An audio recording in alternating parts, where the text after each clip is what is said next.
Hi friends, அனைவருக்கும் வணக்கம். எல்லோரும் எப்படி இருக்கீங்க ஃப்ரெண்ட்ஸ்? நல்லா இருக்கீங்களா? இந்த வீடியோவில் நம்ம கொசுவத்திக்கான ஒரு சில டிப்ஸ்லாம் பார்க்கலாம். பொதுவாகவே நம்ம வந்து கொசுவத்தி வீட்டில் நிறைய யூஸ் பண்ண மாட்டோம்.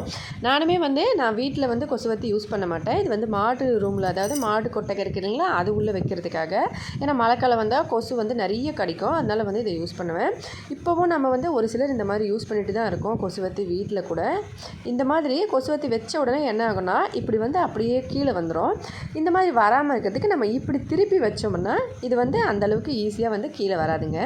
அதனால் நீங்கள் ஃபஸ்ட்டு இந்த மாதிரி திருப்பி வச்சு கொசுவத்தி கொளுத்தி விட்டிங்கன்னா அது ரொம்ப கீழே போயிடாது. மழை டைம்லலாம் என்ன ஆகும்னா, கொசுவத்தி அப்படியே சர்ன்னு கீழே இறங்கி வந்துடும். அப்போ எரியாது, அப்படியே நின்றுடும். இப்போ நான் இதை கொளுத்தி வச்சுட்டு இன்னொரு விஷயம் சொல்கிறேன். என்னென்னா, பொதுவாகவே நம்ம கொசுவத்தி வீட்டில் கொளுத்தி வச்சோம்னாலே நைட்டு ஃபேன் போட்டு கொசுவத்தி வச்சோம்னா அந்த ஃபேன் காற்றுல கொசுவத்தியில் பட்ட உடனே சர்ன்னு ஒரு 1 மணிக்கெல்லாம் கொசுவத்தி காலியாகி போயிடும். அப்போ நம்ம என்ன பண்ணுவோம், மறுபடியும் இன்னொரு கொசுவத்தி கொளுத்தி வைக்கணும், கொசு கடிக்க ஆரம்பிச்சிடும். நான் வீட்டில் வேப்பிலையில் செஞ்ச ஒரு சில இன்க்ரீடியண்ட்லாம் சேர்த்து நான் செஞ்சு வச்சுருப்பேன். அதை தான் யூஸ் பண்ணுவேன் கொசு வர டைமில் மட்டும். மற்ற டைம்லலாம் நான் கொசுவத்தி யூஸ் பண்ண மாட்டேன். இந்த மாதிரி நம்ம கொசுவத்தி வாங்குகிற பாக்ஸ் இருக்குது இல்லைங்களா, அதை எடுத்துக்கோங்க. ஆனால் அது என்ன ஆகுனா, இந்த பக்கம் நம்ம வச்சோம்னா ஒரு நாள் வச்ச கொசுவத்தியை கொளுத்தின உடனே அது அப்படியே கீழே இந்த மாதிரி ஓட்டையாகி உள்ளுக்குள்ளே போயிடும். அதுக்கப்புறம் நம்ம இதை யூஸ் பண்ண முடியாது. ஆனால் இதில் நம்ம யூஸ் பண்ணுறதுக்கு இந்த மாதிரி சின்ன சின்ன அட்டையெல்லாம் நம்ம வீட்டில் நிறைய வச்சுருப்போம். ரொம்ப மெலிசாக இல்லாமல் அட்டை மாதிரி இந்த கொசுவத்தி டப்பா மாதிரியே இருக்கும் பாருங்கள் பார்க்குறதுக்கு. இதை கொசுவத்தி சைஸில் நம்ம கட் பண்ணி வச்சுக்கலாம், இல்லைனா கூட அப்படியே கூட வைக்கலாம். இதுக்கு மேலே வச்சுட்டு நீங்கள் ஃபேன் போட்டிங்கன்னா கொசுவத்தி சுத்தமாக காலியாகாது சீக்கிரமாக. நீங்கள் நைட்டில் வச்சிங்கன்னா, அவங்க எவ்வளோ டைம் சொல்லியிருக்காங்க, 12 ஹவர்ஸ் சொல்லியிருக்காங்க அப்படின்னா, கிட்டத்தட்ட ஒரு 10-11 மணி வரைக்கும் கூட அது 10 ஹவர் இல்லை 11 ஹவர் வரைக்கும் கூட அது போகிறதுக்கு சான்ஸ் இருக்குது. நைட்டு ஒரு 9 மணிக்கு கொளுத்துறீங்கன்னா காலையில் வரைக்கும் இது நின்று பொறுமையாக எரியும். இந்த மாதிரி ஒரு அட்டை மேலே கொசுவத்தி கொளுத்தி வச்சு அதுக்கப்புறமா நீங்கள் ஃபேன் போட்டாலுமே இது காலையில் வரைக்கும் எரியும். இல்லை நமக்கு நைட்லேயே உங்களுக்கு எப்போவுமே காலி ஆகிடுது அப்படின்னா, கொசுவத்தியில் ஸ்டாண்டில் வச்சு ஒரு தடவை இந்த மாதிரி ட்ரை பண்ணி பாருங்கள். கண்டிப்பாக நல்ல டிஃப்ரெண்ட் தெரியும் உங்களுக்கு. நீங்கள் தினமும் கொளுத்துறதை விட இந்த மாதிரி வைக்கிறது கொஞ்சம் டிஃப்ரெண்ட் தெரியும். நாங்கள் எங்கள் வீட்டில் ஃபேன் போட்டுட்டு, அதாவது மாட்டு கொட்டகையில் ஒரு ஃபேனும் இருக்கும். மோஸ்ட்லி ஒடிஷாவில் நார்த் சைட்லேயே அந்த மாதிரி வச்சுருப்பாங்க. நம்ம சவுத்தில் கூட நிறைய பேர் யூஸ் பண்ணுறாங்க. மாட்டு கொட்டகையில் ஃபேன் வச்சுருப்பாங்க.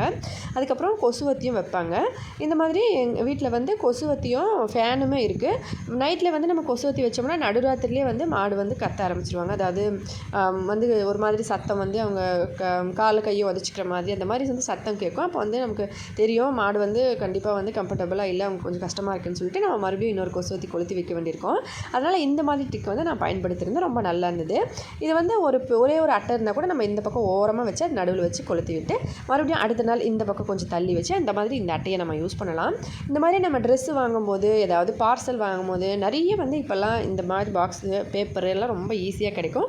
பசங்களோட நோட் புக்கில் கூட ஃபஸ்ட் பேஜ், இந்த லாஸ்ட் பேஜ், அதுக்கப்புறமா நம்ம வாங்குகிற ட்ரெஸ்ஸில் இருக்கிற அந்த பேஜ், குழந்தைங்களோட புக்கில் இருக்கிற ஃப்ரண்ட் பேஜ், இந்த மாதிரி கூட நம்ம சின்ன சின்னதாக யூஸ் பண்ணிக்கலாம். ஒரு சைடில் வச்சு அதை எரிஞ்சிட்டேன்னா மறுபடியும் அந்த பக்கம் தள்ளி வச்சு இந்த மாதிரி யூஸ் பண்ணலாம். இந்த மாதிரி யூஸ் பண்ணுறதுனால நமக்கு இது காலையில் வரைக்கும் வரதுக்கு சான்சஸ் இருக்குது. இந்த மாதிரி வைக்கலாம். நான் ஒரு சில டைமில் யூஸ் பண்ணும்போது இந்த மாதிரி தான் பிரச்சனை வந்துடும். உடனே என்னடா உடனே மாடு கை கால் ஒதிக்கிறாங்க அப்படின்னு சொல்லிட்டு பார்த்தோம்னா கொசு கடிக்க ஆரம்பிச்சிடும். கொஞ்சம் கஷ்டமாக இருக்கும், நமக்கு அன்கம்ஃபர்டபுளாக இருக்கும். மாடு கஷ்டமாக இருக்கும்போது நம்ம இந்த மாதிரி பண்ணலாம். வீட்லேயும் நம்ம இதே மெத்தட் யூஸ் பண்ணலாம். ஒரு சில டைமில் நான் செஞ்ச ரெமெடி கொஞ்சம் காலியாகிடுச்சு, இல்லை ஒரு 2 நாள் ஆகும் ரெடி பண்ண அப்படின்ற மெத்தடில் நான் இந்த மாதிரி கொசுவத்தி கொண்டு வீட்லேயே வச்சுருவேன். இப்படி தான் யூஸ் பண்ணுவேன். ரொம்ப நல்ல ரிசல்ட்டு கிடைக்கும் நமக்கு. ஏன்னா நம்ம ஒரு சில டைமில் குழந்தைங்க வீட்டில் இருக்காங்கனாலோ, இல்லை ஒரு சிலருக்கு இந்த சுவாச பிரச்சனை இருக்கிறவங்க மட்டும்தான் நம்ம கொசுவத்தி யூஸ் பண்ண மாட்டோம்.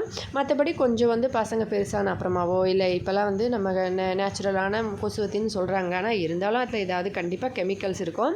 நம்ம சேனல்லையே நான் நிறைய தடவை நிறைய டிப்ஸ் சொல்லியிருக்கேன். இந்த மாதிரி யூஸ் பண்ணிங்கன்னா கொசு வராதுன்னு சொல்லிட்டு. அந்த மாதிரி டிப்ஸ் நம்ம வீட்டில் யூஸ் பண்ணலாம்.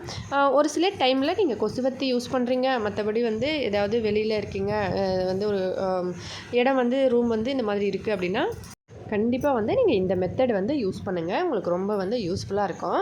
நைட்டில் வந்து கொசுவத்தி கொளுத்தி வச்சிங்கன்னா அடுத்த நாள் காலையில் வரைக்கும் வரும். இதுவே நம்ம வந்து ஃபேன் பக்கத்தில் அப்படியே ஸ்டாண்டில் கொளுத்தி வச்சோம்னா கொளுத்தி வச்சு கொஞ்சம் நேரத்தில் ஒரு 5 மணி நேரம் 6 மணி நேரத்தில் வந்து டக்குன்னு காலியாகிடும். மறுபடியும் வெடிகாலம் வந்து கொசு கடிக்க ஆரம்பிச்சிடும். நமக்கு நல்ல தூக்கம் வரதே வெடிகாலம் மாதிரி தான் இருக்கும். அந்த டைமில் கடிக்க ஆரம்பிச்சிச்சுன்னா ரொம்ப கஷ்டமாயிரும். முடிஞ்ச வரைக்கும் இந்த டிப்ஸை வந்து ட்ரை பண்ணுங்கள். நான் இதோட கூடவே இன்னொரு வந்து ரெமெடி வந்து சொல்கிறேன்.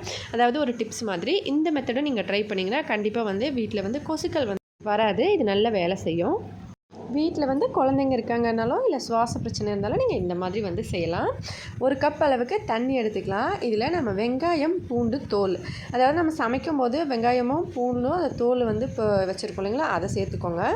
அதோடவே கூட இந்த மாதிரி ஒரு ஸ்பூன் அளவுக்கு வேப்பம் பவுடர், அதாவது வேப்ப இலை வச்சுருப்போம் இல்லைங்களா, அதை காய வச்ச பவுடர் இருந்தால் சேர்த்துக்கோங்க. இல்லைன்னா வெறும் வேப்ப இலையை காய வச்சதாக இருந்தாலும் சரி, பச்சையாக இருந்தாலும் சரி, ஏதாவது ஒன்று கொஞ்சமாக ஒரு 4-5 இலை போல் எடுத்து சேர்த்துக்கோங்க. இப்போ எல்லாத்தையும் ஒன்றா சேர்த்து நல்லா கொதிக்க வச்சுக்கலாம். இது கொதித்து லைட்டாக கலர் சேஞ்ச் ஆனால் அப்புறமா நம்ம வந்து இதை யூஸ் பண்ணலாம். இது வந்து நமக்கு குழந்தைங்க வீட்டில் இருக்காங்க அப்படின்னும் போது நமக்கு இந்த இதில் செய்யும்போது அதிகமாக வந்து கெமிக்கல் இல்லாதனால நமக்கு நேச்சுரல் ஆனதுனால எந்த சைடு எஃபெக்ட்ஸும் வராது.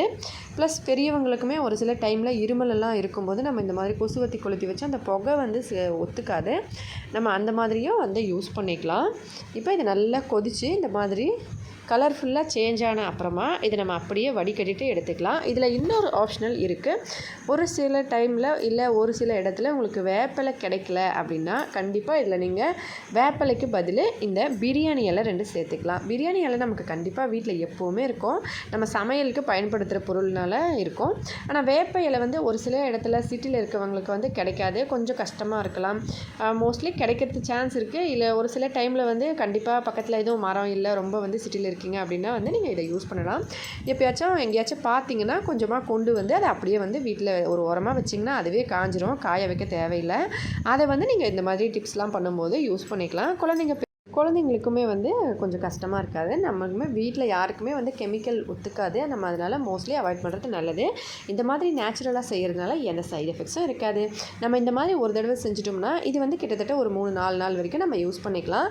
ஒரு ஸ்ப்ரே பாட்டிலில் ஊற்றிட்டு நம்ம அந்த ஸ்ப்ரே வந்து எல்லா பக்கமும் வீட்டில் அடித்து விட்டோம்னா போதும். அதுக்கப்புறம் கதவு வந்து சாத்திட்டோம்னா கண்டிப்பாக வந்து கொசு வராது. கண்டிப்பாக ட்ரை பண்ணி பாருங்கள், ரொம்ப யூஸ்ஃபுல்லாக இருக்கும். ஆனால் எல்லாத்தையோட பெஸ்ட்னால் அது கொசுவல் தான். ஆனால் ஒரு சிலருக்கு கொசுவலை பிடிக்காது. அதை தூங்கும்போது ஒரு மாதிரியாக இருக்கும். எந்த பக்கம் ஒரு எமர்ஜென்சினா இறங்க முடியாது. அதுவும் இல்லாமல் வேக்கான டைம்லலாம் யூஸ் பண்ண முடியாது. முடிஞ்ச வரைக்கும் நம்ம இந்த மாதிரி ரெமெடி யூஸ் பண்ணலாம். உங்களுக்கு கொசு வலைனால பிரச்சனை இல்லைன்னா நீங்கள் அதையே யூஸ் பண்ணலாம். ப்ளஸ் வந்து கெமிக்கல்லாம் தேவையில்லைன்னும் போது. ஆனால் இது வந்து நம்ம பண்ணிட்டோம்னா வீட்டில் எங்கே வேணால் உட்காரலாம். ஏன்னா எல்லா இடத்துலையும் கொசு போயிடும். ட்ரை பண்ணி பாருங்கள். மறக்காமல் நம்ம சேனலில் நிறைய வீடியோஸும் இந்த மாதிரி போட்டிருக்கோம். எப்படி இருக்குன்னு சொல்லுங்கள். ஹெல்தியாக சாப்பிட்டு சந்தோஷமாக சேஃபாக பத்திரமா வருங்க ஃப்ரெண்ட்ஸ். வீடியோ பிடிச்சிருந்தா லைக் பண்ணி ஷேர் பண்ணி சப்ஸ்கிரைப் பண்ணுங்கள். ப்ளீஸ் ஃப்ரெண்ட்ஸ் சப்போர்ட் பண்ணுங்கள். ஹெல்தியாக சாப்பிட்டு சந்தோஷமாக சேஃபாக பத்திரமா வருங்க. நன்றி, வணக்கம்.